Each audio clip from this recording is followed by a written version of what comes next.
This against Tigran Petrosian. It was the 16th round, October 4th, 1959. Now, if you don't know the name Tigran Petrosian, where have you been? Where in the world of chess have you been? World champion Tigran Vartanovich Petrosian. There are actually 3 Tigran Petrosians that I know of. Petrosian was born in Tbilisi, that's in Georgia, although he is Armenian by ancestry. He was born June 17th, 1929. He passed away August 13th, 1984. Only 55 years of age when he died. Shocking. I'm going to be 60 next month. Eventually, they relocated back to Armenia in 1946, but Petrosian moved to Moscow in 1949. He was an avid student of Aron Nimzovich. Of course, he was renowned for his virtually impenetrable defense. He was patient in his maneuvering, and he had the nickname Iron Tigran. His first major win was the Georgia Championship in 1945. That's the Republic of Georgia, not the state over here in the U.S. Petrosian won the 5th Soviet Junior Chess Championship in 46 with a score of 14 out of 15. He came in first or equal first in the championships of Armenia in 1946, 48, 74, 76, and 1980. He was Moscow champion in 1951. He shared first place with Vladimir Simazhin and David Bronstein in the 56 and 68 Moscow championships. He became an IM in 51. He went on to win the Soviet championship in 59, 61, and 75. He won his Grandmaster title when he came second place in the 52 interzonal tournament at Stockholm. Of course, that qualified him for the 53 candidates tournament in Zurich. He was an 8-time candidate for the World Championship. That came in 53, 56, 59, 62, 71, 74, 77, and 1980. He won the Curacao Candidates Tournament in 1962, and he did that without losing a single game. And then the following year won the World Championship against Botvinnik, becoming the 9th official world champion, a title which he held for 2 cycles, beating Spassky in 66, but then losing the title to Spassky in 69. On top of all of that, Tigran Petrosian has 2 major opening systems named for him, the Petrosian variation of the King's Indian, as well as Petrosian's system in the Queen's Indian defense. Let's go ahead and take a look at what this game has to offer. Bobby with c4 and Tigran Petrosian with the Caro-Kann defense, pawn c6. Knight c3, Bobby always playing the 2 knights attack against the Caro-Kann. Pawn d5, and here is your 2 knights attack. Bishop g4 is Mindeno's variation. That's named for Siegfried von Mindeno, Siegfried Bernhard von Mindeno, who was a Dutch player, born in Berlin on March 26, 1905. He passed away April 2nd, 1967. Mindeno's variation, H3, and there are 2 lines, 1 retreats and 1 exchanges. This is the exchange line with bishop takes knight. Queen takes the bishop. Knight f6, pawn d3, now pawn e6. g3 leaves the book. The book move is bishop d2, queen's knight to d7, pawn g4, and the most common move is pawn h6. Coming back, Bobby played pawn g3 here. Bishop b4 pinning the knight, bishop d2 breaking the pin. Pawn d4 hitting the knight, and knight back to b1. Bishop takes the bishop with check. More common is queen b6, and after queen b6, we get b3, a5, a3 hitting the bishop. Bishop takes the bishop check, knight takes the bishop. Queen c5, queen d1 defending, and the queen's knight comes to d7. In this game, he went ahead and captured right away here. Knight takes and pawn e5. Bishop g2, pawn c5, white castles, knight c6, queen e2, getting out of the way of the pawn, and queen e7. Pawn f4, and it was queenside castles. Now pawn a3, precluding any ideas of infiltration here on b4. The bot preferring to play a4 and a5. a3 is what was played. Knight e8 gets a question mark. Surely d7 is the better square for the king's knight. I was actually wondering about pawn h5 here. I want to see what this gets. Oh, I'm inaccurate, apparently. Fiddlesticks. Well, Petrosian with knight to e8. Pawn b4. Pawn takes the pawn. And the bot calling for knight c7. You could also solidify your structure here with f6. Support the e-man. But pawn took the pawn on b4. Now knight c4. That gets a question mark. Take the pawn, says the bot. Take the pawn. And then he'll probably play knight c7 as in the other line. And you can take this pawn as well. Or then play knight c5. Oh, I mean c4. Bobby plays knight c4 straight away. And that is frowned upon by Ficklebot. Now f6, f takes e5, still a takes b4 being called for. Here you could even actually take with the queen, and on f takes e5, f takes e5. The thing is now without that queen up there, I've got rook f7, don't I? Well, Bobby did not capture the b-man, he captured the e-man, and that is frowned upon. Pawn takes the pawn on e5 back, and now a takes b4. And of course, black's going to want to grab that and not allow him to push to b5, or is he? Instead, Petrosian with knight c7. Oh, that gets an exclam! Knight a5, knight b5. Knight takes knight, pawn takes the knight. Rook f2. Rook f2 frowned upon by Ficklebot. h4 might be stronger.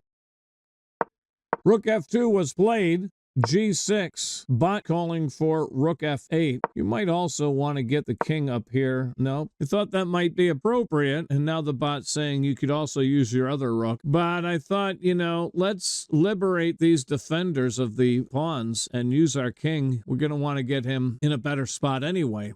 Anyway, g6 was the play, and now h4 was played. This time, double your rooks is called for. Queen g4 check also deserves consideration here. And then the king has to move to b7. And then you could play pawn h4. Bobby with h4 right here, and Petrosian with king b7 anyway, and h5. Question mark. The bot calling for queen d2 now. And obviously the same two moves still work. Rook a f1 should work, I get a check mark, and queen g4 should work, I get a star. Bobby with h5.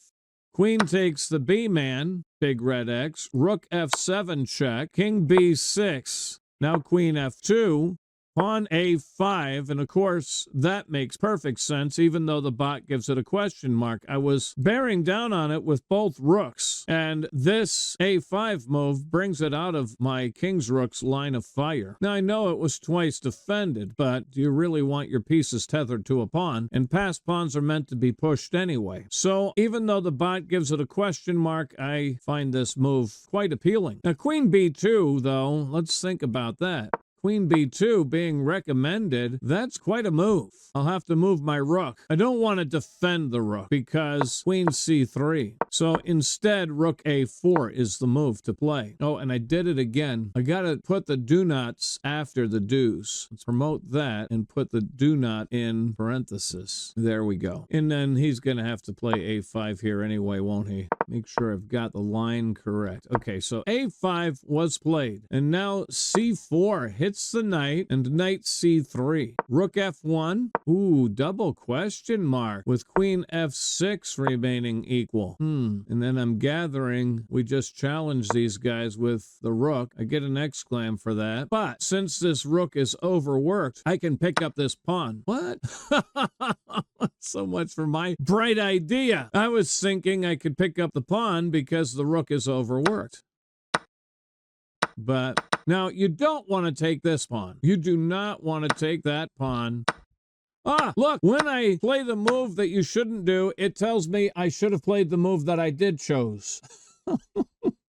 Ficklebot at it again. When I played queen takes the pawn, it said mistake. When I played pawn takes the pawn, declaring this to be a mistake, it says, no, you should have played queen takes the e-man. Ficklebot at it again. And that just goes to show you, even the bot can't make up its mind. Well, anyway, now all of a sudden you've got an open file, and this is not very pleasant. So don't play pawn takes the pawn here. Play queen takes the pawn, in my opinion. That's move number 28. Bobby played queen's rook to f1. Now a4 was played, but he might as well grab the h-man, and that's what the bot says.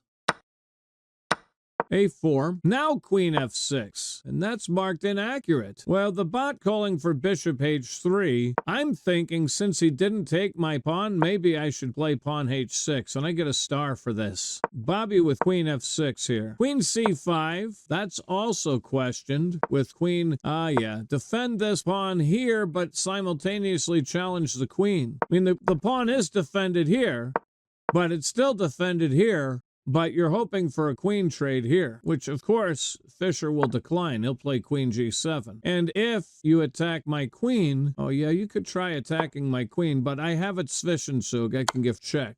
And then get my queen out of danger. Get my queen out of danger. He played queen c5, Petrosian did, and rook takes the pawn on h7. Quite a move. This rook is overworked. It's the same tactic I showed when I played queen takes e5 earlier. You cannot take my rook without losing this rook with check. Note that that's a check. So rook takes pawn on h7 is a really great move. Rook df8, double exclam for Petrosian. Queen takes the pawn, rook takes the rook, queen takes the rook, and then we're threatening to bring our queen over one. So rook takes rook check. Bot calling it questionable. I have no problem with this trade whatsoever, given the threat of queen g7. Rook takes the rook. Bot calling for a3. a3 gives me time here to play rook a1, though, doesn't it? I get an exclam. Although the eval bar favoring black slightly, just ever so slightly. Probably just play a2 here, huh? Yeah. Rook takes rook check was played. Bishop takes rook. Now this passed pawn becomes a menace. Black has to deal with it. Black deals with it by pushing his own passed pawn.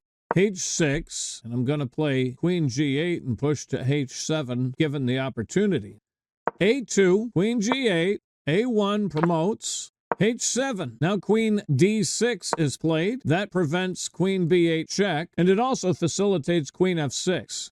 Promotion, though, prevents queen f6 and renews the queen b8 threat because now I've got a battery. 4 queens on the board. Remarkable. Gotta love it. So to prevent queen b8 now, black moves his new queen back to a7. But that's marked as a mistake. Queen e1 being called for. Queen e1. Well, one thing's for sure, don't play this move. You might think, oh, I'll take advantage of this pin and play knight e2 check. But on king to g2, now you've got to move your knight again.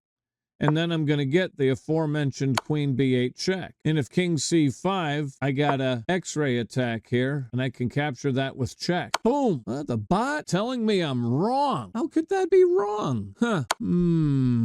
Very dubious. I see. I messed this up.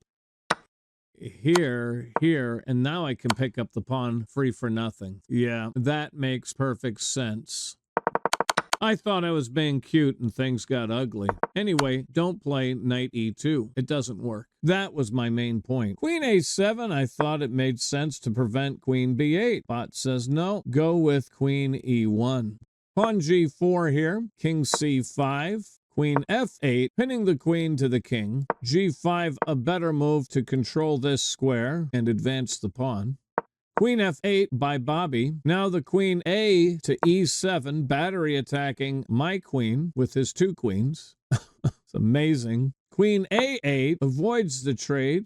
And wouldn't this kill? Queen a3 is the threat, isn't it? So to prevent that, Petrosian with king b4. Now queen h2. Black could be in a little trouble here. The eval bar slightly favoring white, but one false move and black is in hot water. I'm threatening queen b2, forcing the king back to c5, and then queen a3 would be checkmate. So to prevent queen b2, Petrosian plays king b3. So now queen a1 renews the threat of queen b2, but gets a question mark. As you can see, the threat is checkmate in 1. That gets a question mark, the bot calling for c5. Play c5 first for some reason. Oh, because it opens this diagonal. Ah, clever. So after takes, I get queen g8 check, and after king a3, then I've got queen here threatening checkmate. Clever, Trevor. Instead, queen a1 was played, and now queen a3. So that's the point. This is really interesting. That stops queen a3 and opens the diagonal for queen g8. Really slick. Queen a1, queen a3, queen takes queen check, king takes queen. Now queen to h6, and that's going to prevent his queen from coming to g5. So instead, queen f7 was played. Now he's coming to f3, so to prevent that, king g2. You could also throw in a check here if you like. Queen d6, that gets a star, and then pick up this pawn after king b3. Pick up the pawn. You could also play queen here check, I would think. But pick up the pawn. Do not play. Let me come back. Instead of the king move, don't pick up queen takes c6. Because queen f4, and you have to come here. No, you have to push the pawn? I don't know. Here. King g2 was played. King b3. Knight d1 is a threat, so to prevent that, Bobby plays queen d2. Thing about knight d1 is you're threatening to come here, which forks and super attacks the bishop. Also with the knight on d1, you have infiltration here, which forks the king and the bishop. Knight d1 would be a winning move, so Bobby prevents it with queen d2. Queen h7, king g3. In this doozy by Tigran Petrosian, queen takes the pawn, double hexglam. And you cannot take that. Bobby played queen f2. You cannot capture that because that allows knight takes with check, leaving black with two central passed pawns. So what a move by Petrosian. Bobby with queen f2, Petrosian with queen h1, and they agreed to a draw.